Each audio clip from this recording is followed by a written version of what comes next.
Well, welcome.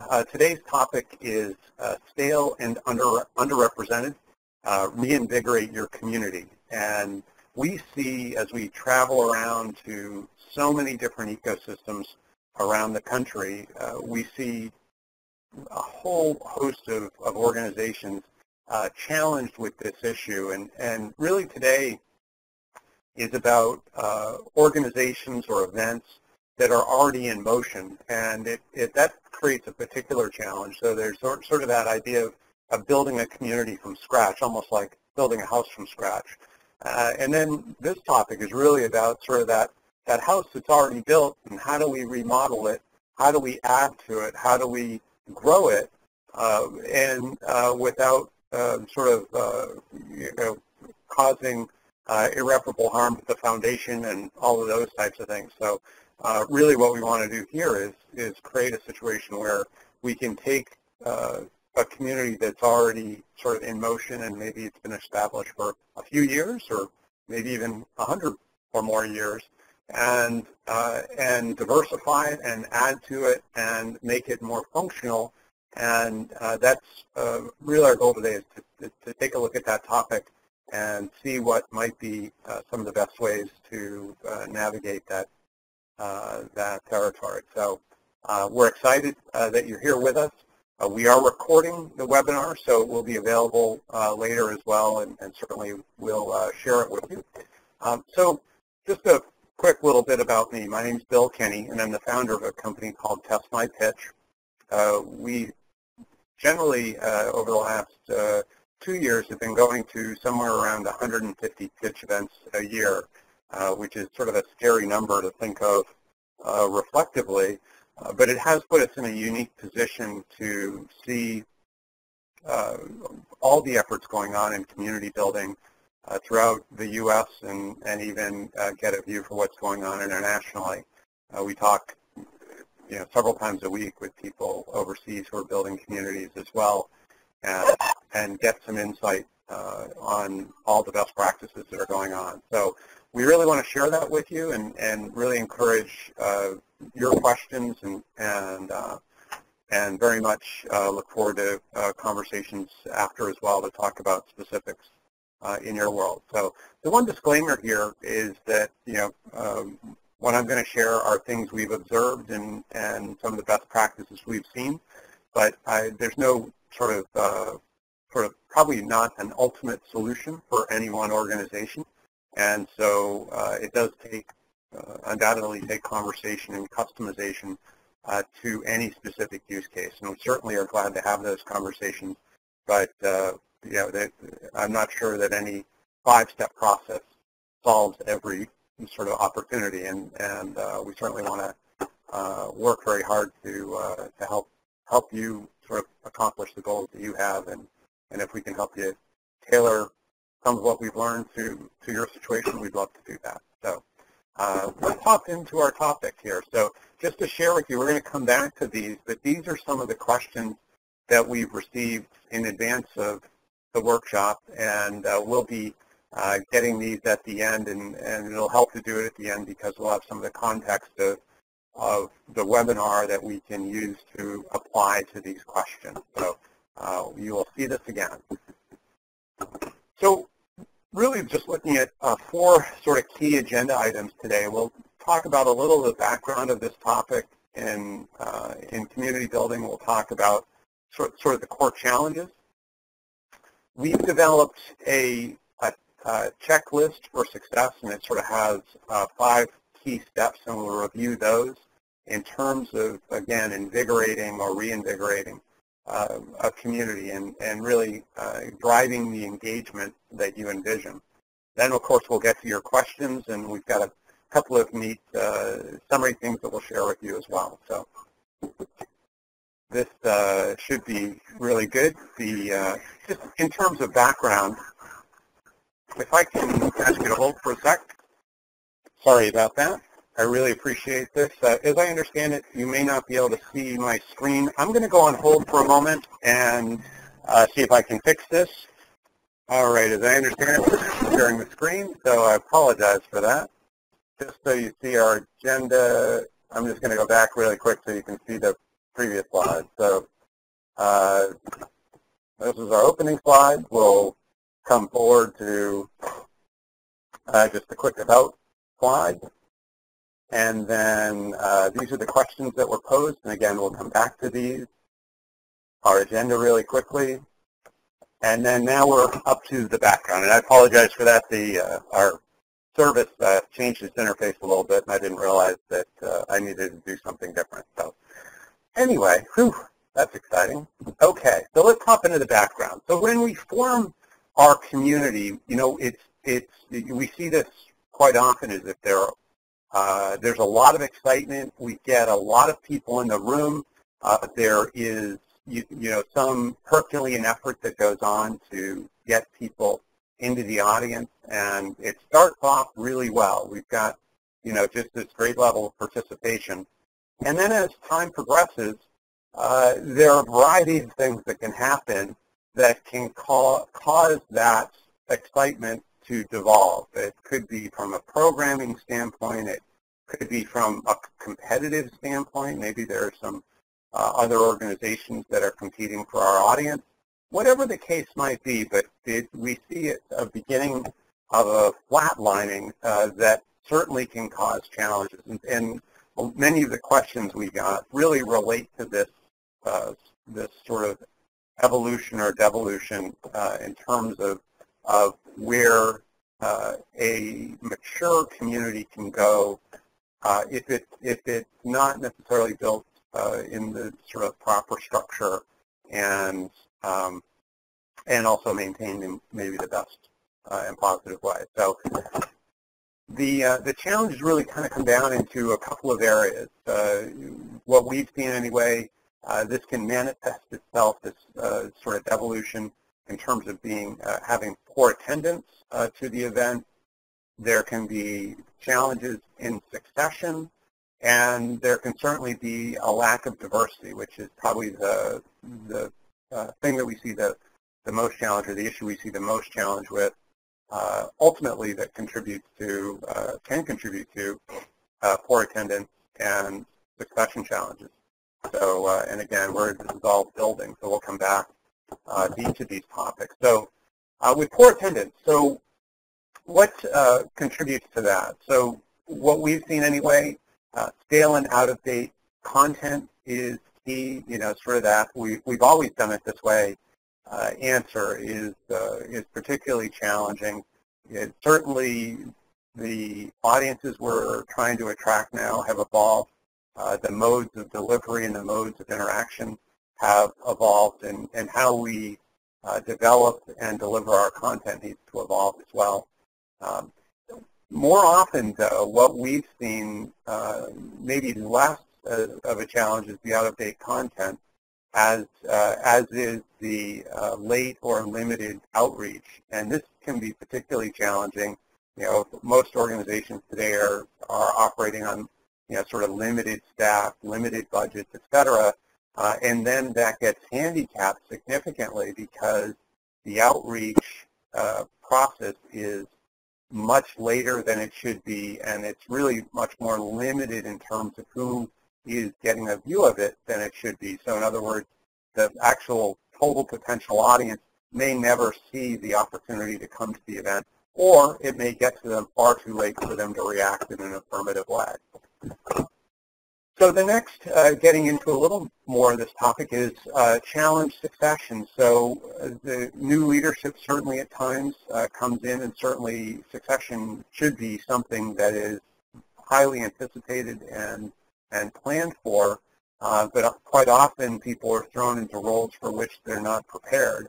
And so quite often they aren't sort of indoctrinated with the strategic vision of the organization, and so they don't foster that vision, and consequently the organization and its infrastructure begin to erode, and the vision is no longer where the company is, or where the organization, I should say, is evolving to. And so getting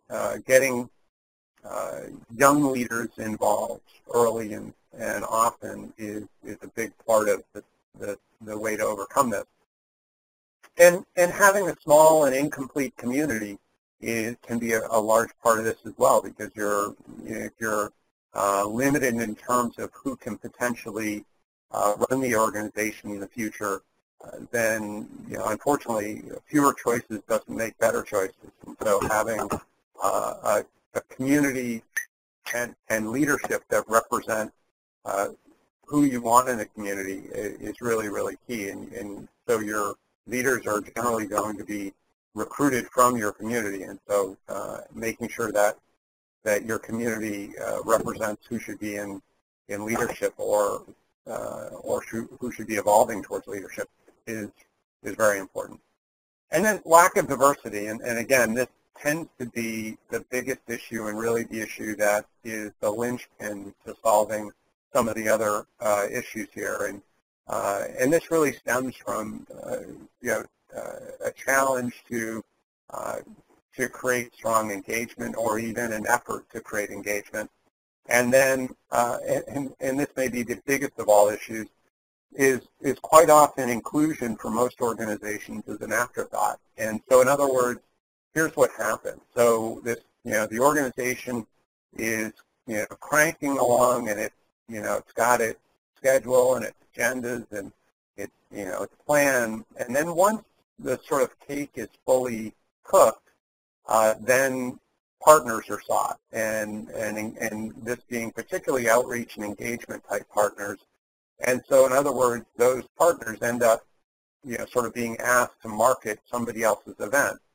And so that particularly can be a challenge. And so their interest and efforts may not be the originator's interest, and so, or specifically, and their involvement in it doesn't really allow them to be an integral part in the process, or to advocate it in a way that would be as passionate and as involved as you might hope. So really key, having and promoting diversity. And when I say diversity, I couldn't mean this more broadly. Certainly there's racial and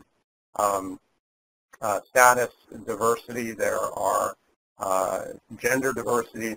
There's also skill, role, and background diversity.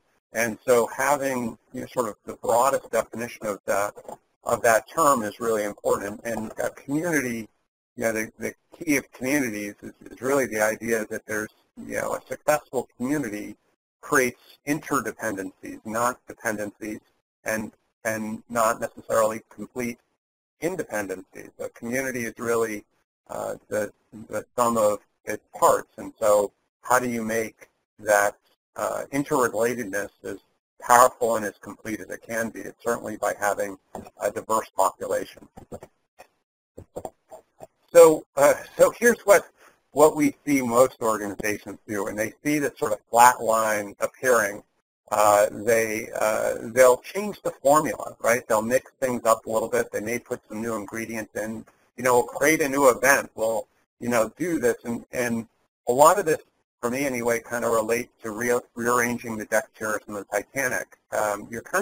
You're doing all of this work without a real view on what should be changed and what would be most effective to be changed. And so changing the ingredients, while it may create some short-term effect, it's probably not the ultimate solution. And then the other is that they just promote louder.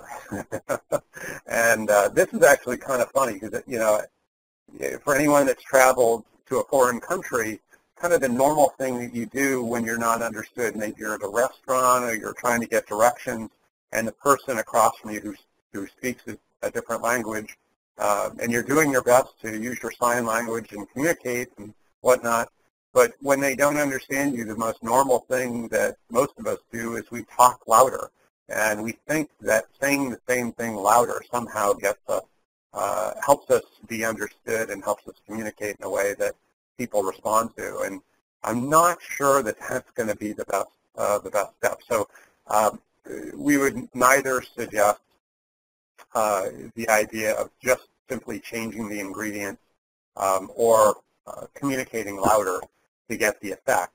And so what we hope organizations will do is, first and foremost, is to seek engagement, to connect with the communities that are absent, and to find pathways to creating a much stronger program. So, what's missing, who's missing at the table, and getting them there first and foremost, getting representation from the interest groups, the communities that you're looking to engage, first and foremost, making them a part of the process is really key, because the solution has to resemble something that is valuable for anyone you want in the community, or else they're not going to be a long-term member.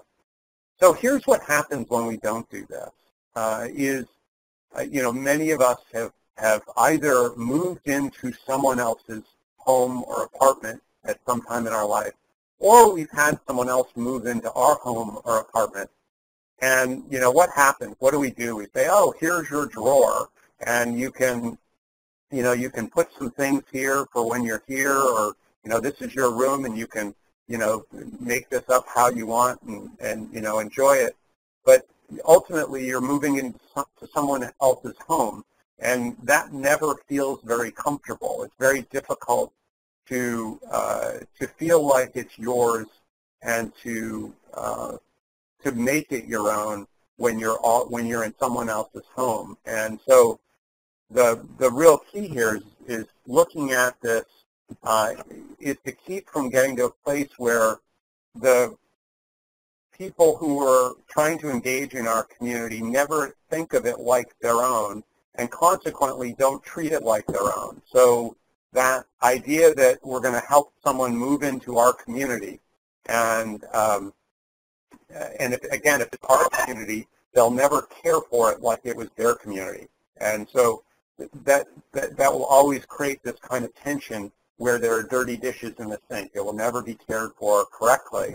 And what would be much better is to create a situation where everybody has ownership, where anyone in our community can advocate like anyone else, and that they are protected, they aspire to lead it, all of those things, but that there is significant ownership. And so we really want to create situations where all of the stakeholders and all of the participants are owners of the community, and where they're fully bought into the mission because it's their mission, where they're fully bought into the vision because it's their vision. And so they're not only taking ownership, but they're advocating. They're advocating to everyone and everywhere that they can. And all of that really changes the dynamic, not just of what's happening now, but of the sustainability of the organization. And ultimately, that's any of these sort of organizational and community issues, you really have to start with the end in mind. So how does this thing last beyond that charismatic leader that started it? And, whatever it is, they might be here with us for a couple of weeks, a couple of years, or a couple of decades, but we have to prepare for the day that they're not here, and that means that we've got to be much more of a community than we are an individual. So we've kind of outlined sort of the challenges and sort of the gaps and why those are gaps. And now let's talk about the solution. And so we've identified sort of 5 key areas that we hope will help you in the process of either invigorating or reinvigorating your community. And again, I think if you're in that situation where you're reinvigorating, it's really about how do we we have to keep the machine going, but at that same time, how do we work on the car while we're driving it? And that's going to be part of what we need to do. Just for those who joined us late, if you could put your phone on mute, that way we won't hear the background noise wherever you are. That would really help us out.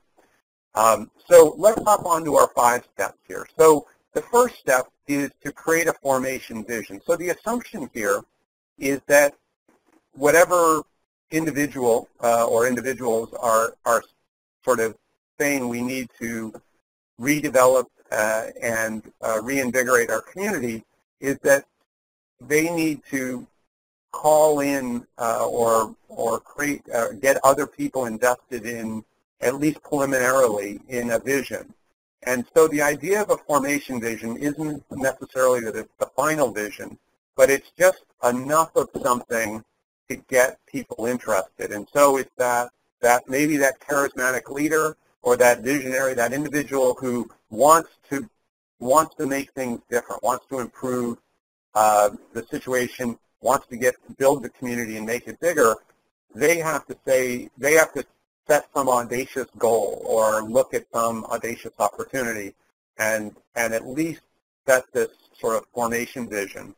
And that formation vision will then be used to engage stakeholders, which is the stage 2. And it's really that we're going to use that formation vision in our communication to convene a meeting. We want to get people together, and that ends up being sort of that leader's role, is that they end up ultimately becoming the convener, and they're the person that calls and first identifies the various stakeholders that they can identify and calls a meeting and simply shares that formation vision with the individuals. And the goal is really to find out if there's aligned self-interest. And so, whatever that goal is, are there people that are interested enough to commit themselves to working together to solve that goal, or to build an organization or a process that will accomplish that goal? And so what we found best is first to confirm the meeting, to have some conversation that allow people to sort of talk about their view of that formation vision, of that situation, not necessarily the specific words in the formation vision, but the sort of idea, and what's important to them about it, what isn't. And then from that individual, that leader or organization that's leading the effort would build and use a survey to confirm alignment. And that would be part of the process here. Is you want to really make sure that you understand what people are saying, you understand what all the stakeholders, what's important to all the stakeholders, and confirming that alignment is really key. And that allows you to move forward much quicker. And so from this, you've created a situation when you've gotten the key people in the room. They've said, we like this sort of formation concept, and then the idea is to ask a group of them to develop a shared vision. So this is really, and this gets a little bit tricky, and I think it takes, at least what we're seeing, some really sensitive leadership. And that's not saying weak or strong, but it's leadership that sort of understands what it needs to empower people to do and sort of what guidance it needs to provide. And so there's definitely some developmental opportunities here in terms of how to lead an organization through this and a group of people through this process.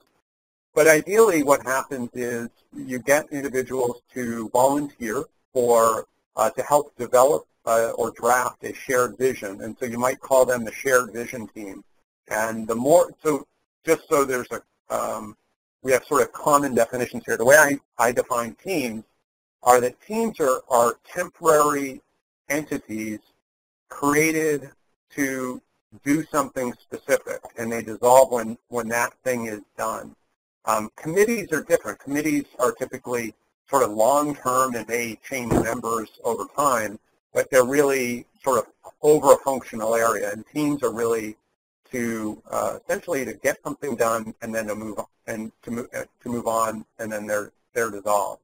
And so this shared vision team would simply draft a vision, and then it would be socialized with the individuals in the organization or all the stakeholders, and that through a process of editing and wordsmithing and whatever can be done, that shared vision gets ratified. And so in other words, enough people in the stakeholder group, we share this vision, and we want to proceed forward with what this vision is driving towards. They see it as important. So really important to sort of, before, again, the idea is not to fully build the house but before you bring people in. And so you want, the more people are involved in the creation of the entity, of the organization, of the event, of the house, the more they will caretake it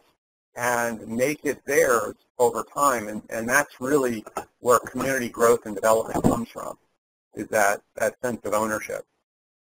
So stage 4, sort of the form and launch. And this is, certainly a lot of the heavy lifting is done here, but this is where you now know where you're going, and it's really a matter of execution from here forward. And so form and launch is, you're going to form possibly a variety of teams to assemble a variety of things. It could be everything from the marketing strategy to the programming to the actual organizational infrastructure. They may decide, sort of how the organization is going to be sustained. What's the leadership look like? Is there a board of directors? Are there committees? And so on. But the formation teams can do all of that. And again, the more you can engage more people, and from the communities that you're ultimately looking to involve, the more this is going to be their solution, and again, have the size, breadth, and success that you're looking for. And as you go through this process, various elements will get approved by the sort of the overall stakeholders, and you move this through a fairly fast process to get things done, get them in place, and ultimately you're moving towards a place where you launch. And so again, that could be launching an event, launching sort of a new organization, a reformed organization, whatever that is. But you're sort of moving to get the sort of infrastructure and all of the programming in place and marketing and so on in place, so that you can launch and actually fulfill your mission, fulfill that vision. And then number 5, certainly we need to measure, grow, and sustain. And so having key performance indicators, knowing what are our metrics of success, are really important, and having a methodology to understand the effect that we're having is key. Certainly having a system that does ongoing stakeholder recruitment. The key here is to really understand that whatever marketplace, whatever greater community any of us are in, communities are dynamic. And so not only do the stakeholders evolve, but the needs of those stakeholders evolve. And the more that we know and engage, I should say, the more we engage and from that know, the more we're going to be able to succeed and sustain as an organization. And of course, from that, we're going to adjust and evolve what we do over time. And as we do that, we'll become a different organization. We'll become a fast-growing, highly functioning organization. So in this, with all of this, sort of the big picture really is to, again, sort of taking that original thesis that we're looking at an organization that has somehow over time evolved. It may have been high functioning at one time, or it may have been an event that attracted a lot of people at one time, but it's gotten stale. And so, more of us probably want the quick solution. I need sort of this some kind of medicine that will just make me better and higher functioning. And what we've found anyway is that you need to slow down. You need to get engagement with the stakeholders and really put in a concerted effort to get everyone in the room. And this isn't about reforming what exists. It's really about start with that big vision, that big audacious vision that everybody sees and buys into, and again, get serious engagement in terms of how to reach that vision and to make it a shared vision so that you can significantly speed up. And again, you can do this all on your own. You can continue to sort of operate in a vacuum, and that's just, it's going to limit you to sort of what results you're getting now. And so the best way to create engagement is to be engaging. And to be engaging, it means getting people in the room and being much more concerned about their interests than necessarily your own. And we've seen that succeed in organizations time and time again. And it's amazing when you see that sort of shared self-interest, and when people are more concerned about getting things done than who gets credit. It's really amazing to see what can change and what can improve. So the goal, again, is to be able to run really fast, to be able to speed things up. So we've got your questions, and I'm going to project those on the screen here, and we're going to go through the questions that each of you sort of posed to us through the registration process, and then we're going to open up the floor for additional questions, and certainly we want to address anything that's on your mind as well. But let's hop into the sort of pre-event questions here. So the first is how to ensure our community is diverse and representative of all the groups we serve. Well, I think, hopefully we answered that earlier, and that is, to get them engaged in the mission and the vision, and again, it's got to be their mission and vision that will cause their engagement. And so, again, making engagement an afterthought, making it, we're just engaging folks on the marketing and hoping that their community shows up. We haven't seen that work well. And again, you may find at some point it does and it works for you, but we've never in any circumstance seen that work as well as creating engagement before the house is built, and really in the very earliest stages of formation is really where engagement should happen. And now once you're more diverse and more engaged, you can bring in new people while you're in motion, but you've got to have a history of engagement and diversity to bring in sort of and recruit people as you're moving. If you're not as diverse as you want now, the first place to start is get those people in the room and find shared vision. So how do we evolve past our homogeneous network?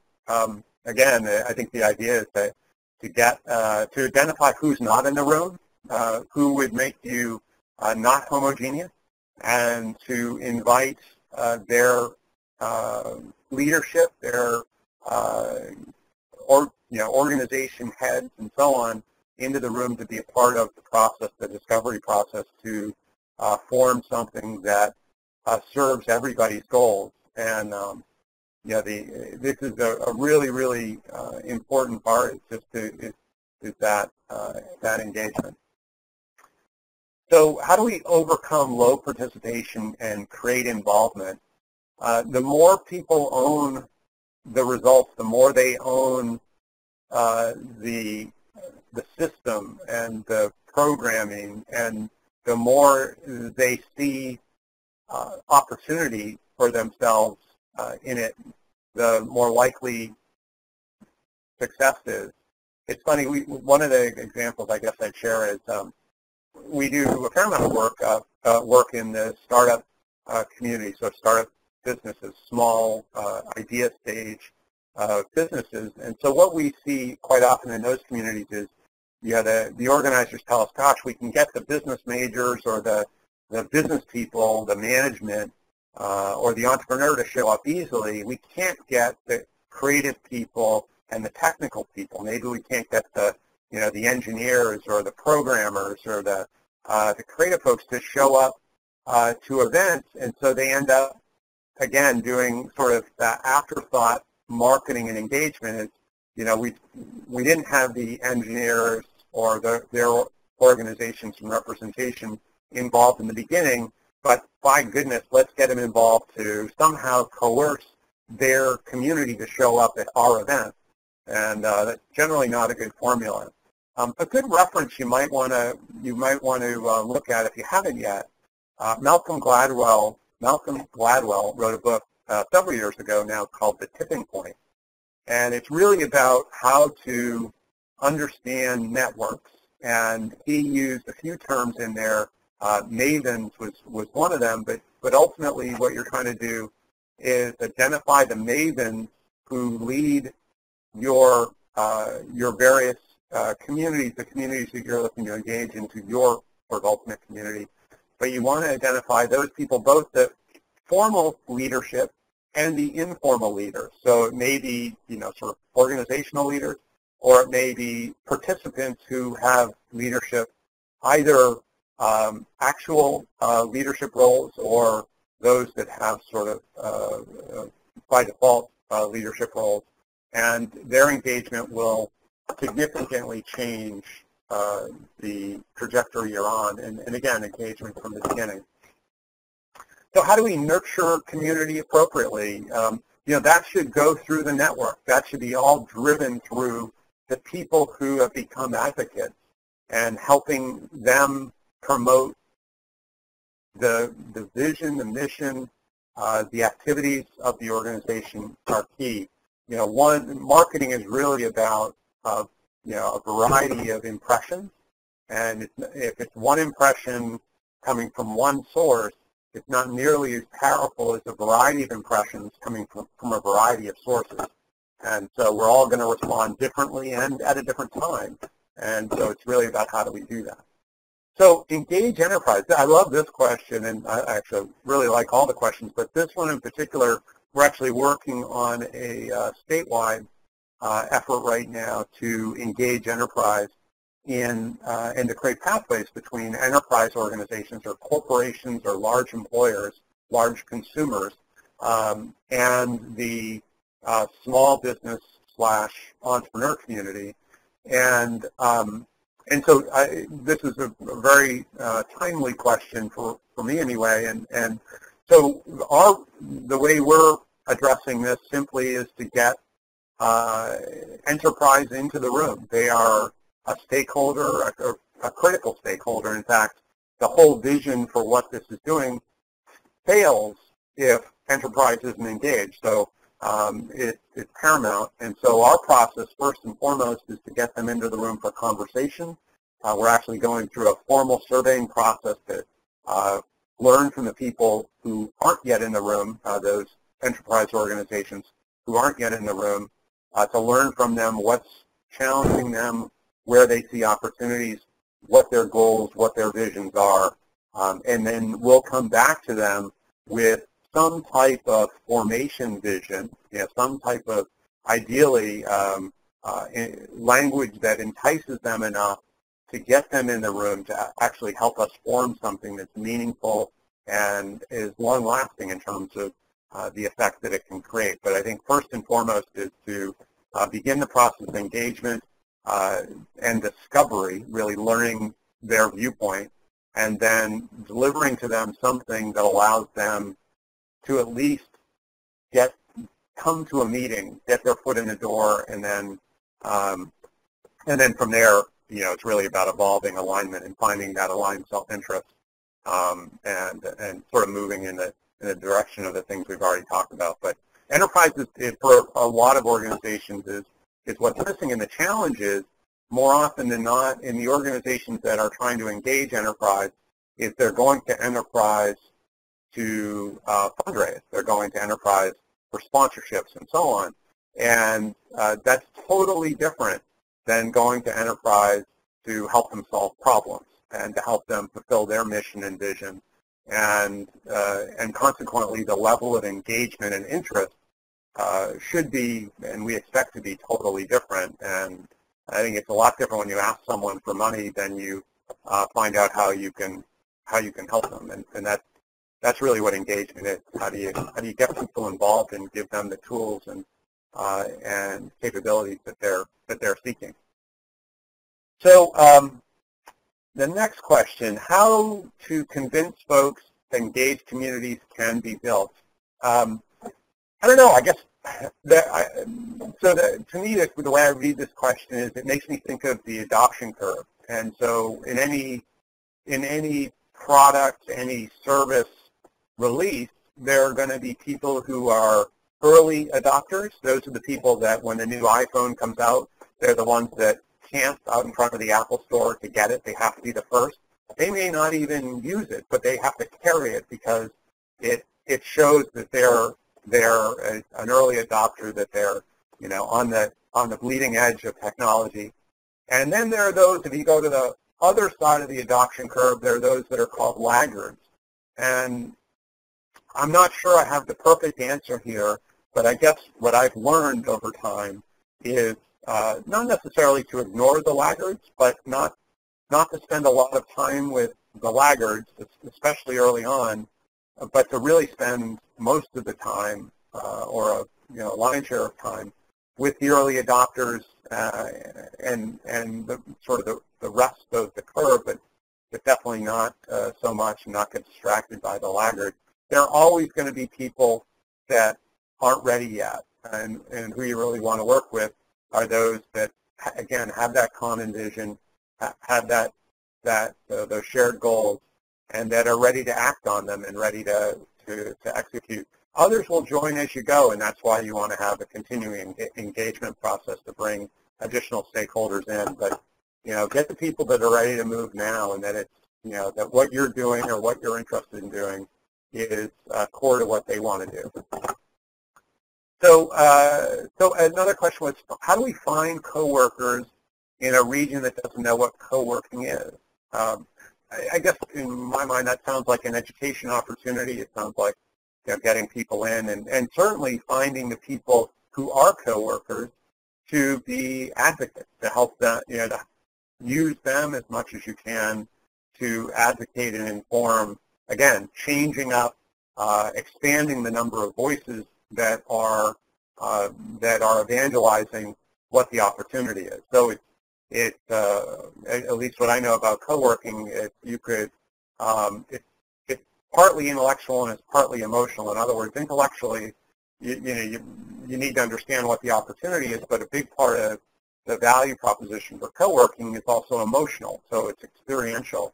And ultimately, if you create a situation where your advocates or your existing coworkers bring their friends and engage their community, then it seems like you're more likely to build the number of coworkers and the people that know about co-working in the region or in the community.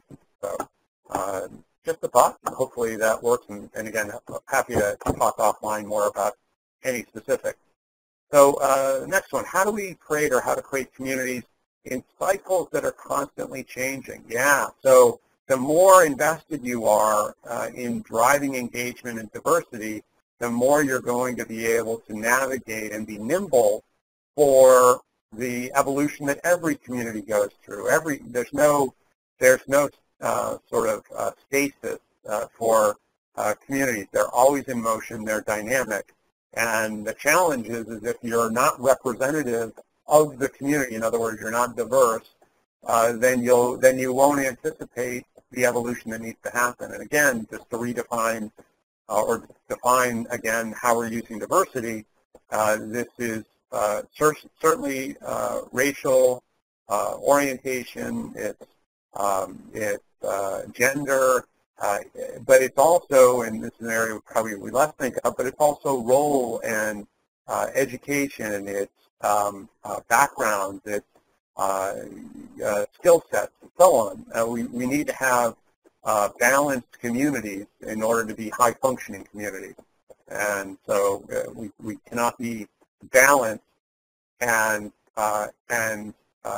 dominant by one or two sort of representative communities. We need to be more diverse to be balanced and highly functional. So how do we get folks to leave their cubicles for a few hours to network with their colleagues? maybe similar to the co-working question, this to me seems like a lot about value proposition. What's in it for them, and it's really how do we get people into any community. And I would spend some time identifying who the informal leaders are. And this sounds like a professional situation, probably within a company or an organization, and they have it sounds like a fair amount of people. But I would find some informal leaders and find out what type of event or events or event series would cause people to connect with their colleagues and to do it voluntarily and with passion.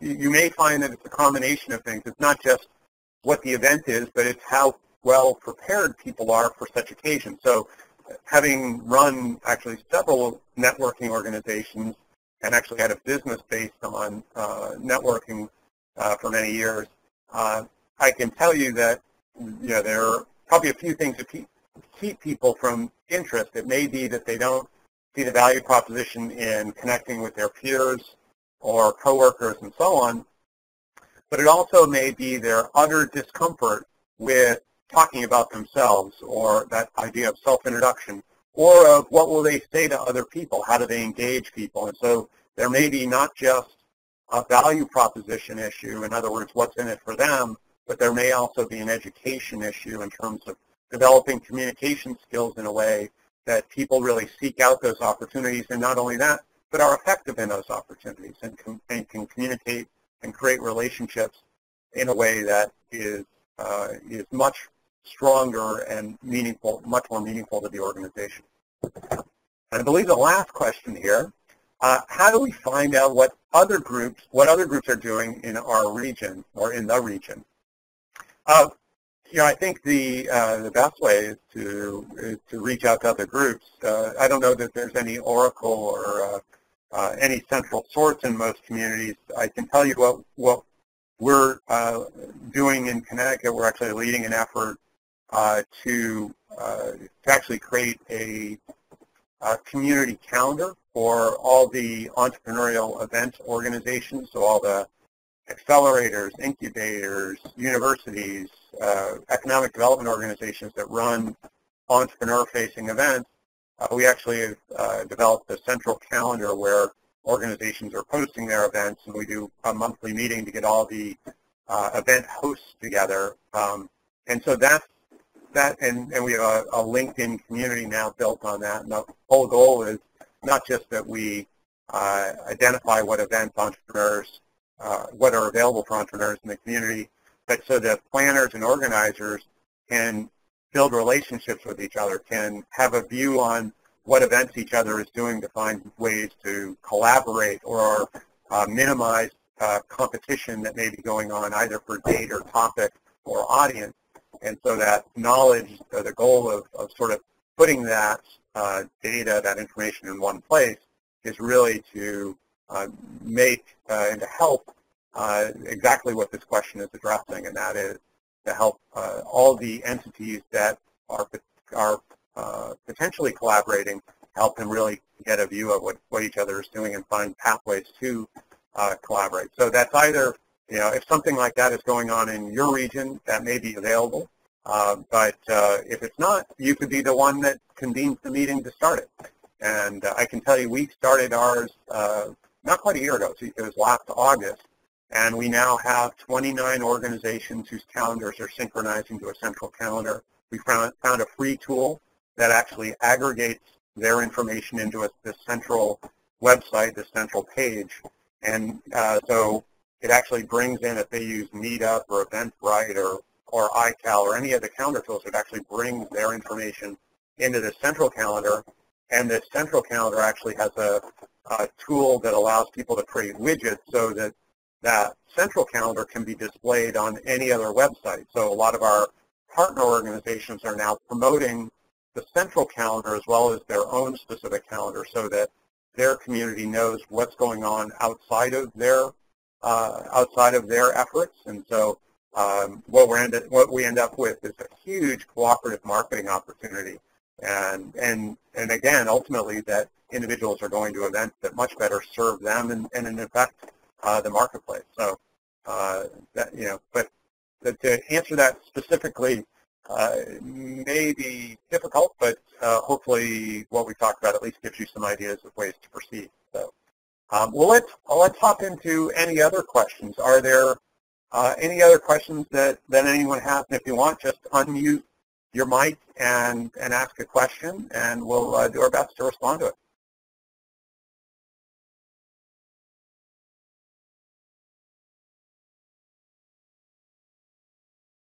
I'm going to take that as no questions for the moment, and we'll proceed on. So feel free, again, we're going to have some follow-up to this. Feel free to pose additional questions, or and we'd love to chat with anybody via phone or Skype or whatnot. And we certainly invite you to reply to us when we reach out, or be proactive and reach out with any questions. So another thought just to share with you, and some of you may know this term, Ubuntu, and some of you may not. It was a term that was popularized by Nelson Mandela, and essentially translates to, or loosely translates to, I am because we are. And when we think of community, here's probably the most amazing thought leader in terms of building community, and the idea that we're not a community unless we are, and unless we are engaged, unless we envision this as ours, unless we own this,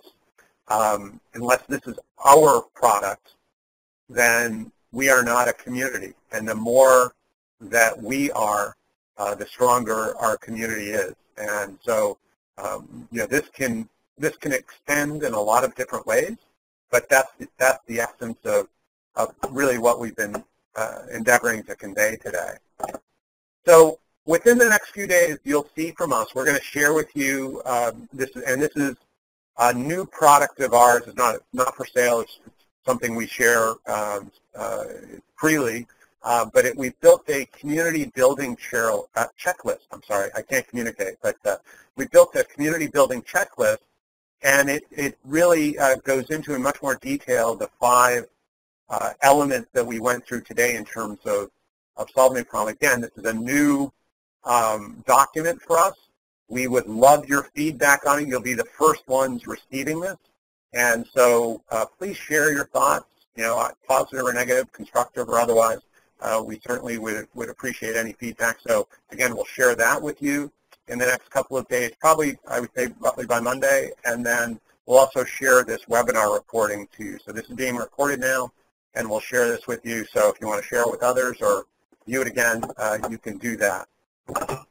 Our next webinar, so that you have the topic and the date, is going to be criteria conundrum. So for those of you that do regular pitch events or do communication evaluation of any form, we've learned a lot over the last 2 years about developing productive criteria and how to create that rubric that both gets to the outcomes that you're looking for and gives the feedback that would be most productive for the continued evolution of your cohort or students or so on. And that's going to be on Tuesday, July 21st, again, the same time, noon, Eastern Daylight Time. And we'll be sending out more information about that, but want to give you the advance notice of the next one. This is one we did actually a year ago, and it was really well attended and very well received, and we're reprising it for you. So, so for those that don't know much about what we're doing, we have 2 tools. One is called Test My Pitch, and the other is called Score My Pitch. We'd certainly glad to chat with anyone more offline about them, but Test My Pitch is essentially an online communication development tool. We create private communities where, and this is used in universities or schools, it's used in economic development situations, it's used in enterprise organizations, but where individuals can draft, post, and get feedback on really any kind of communication. It could be an idea pitch, it could be a funding pitch, it could be a sales pitch. And we use pitch in a very loose way. It's not not necessarily just defining a sales pitch or an investor pitch. It could be any type of communication in terms of employee engagement and so on. We've got an organization that's using it to prepare teachers for their various role plays that they have to do to get certified. Our second tool is called Score My Pitch, and it's a pitch event judging and feedback system. So it's used by organizations that run pitch events to collect the wisdom in the room and help both make the process of judging much more efficient and timely and reliable, and it also gives the participants very strong contextual and actionable feedback. So it's a real change from what most organizations are using, which is typically paper and pencil or pen. And again, we'd be happy to talk in more detail if anyone with questions on those, do demos, and more than anything, we really love the fact that you were with us today. Really appreciate your time and would love to chat with you sometime of your convenience here in the next not too distant future. So we hope you enjoyed the webinar, and again, we're available really anytime to chat and to answer your questions, and we'd love to learn more about what you're doing. So thank you all for now, and enjoy the rest of your day.